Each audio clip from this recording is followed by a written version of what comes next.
அண்மை செய்தி. ஆந்திராவின் விசாகப்பட்டினத்தில் உள்ள டைனோசர் பார்க் என்ற தீம் பார்க்கில் பயங்கர தீ விபத்து ஏற்பட்டிருக்கிறது. இதை பற்றின மேலும் விவரங்களை நமது செய்தியாளர் பாலாஜி வழங்க கேட்கலாம். பாலாஜி, வணக்கம். விபத்து குறித்தான விவரம்.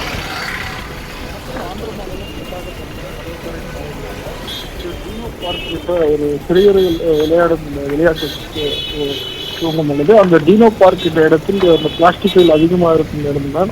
அந்த மின்கசிவு காரணமாக திடீரென தீப்பற்றி மலவள பரவி அனைத்து ஒன்று இருக்கும் டீன் பார்க் முழுவதும் தீப்பற்றி எறியது. உடனடியாக தீயணைப்புத்துறைக்கு தகவல் அளிக்கப்பட்டு உடனடியாக அந்த பகுதிக்கு வந்து அந்த தீயணைப்புத்துறையினர் மிகவும் கடும் 2 மணி நேரம் போராட்டத்தை குறித்து இந்த தீயை அணைத்தனர்.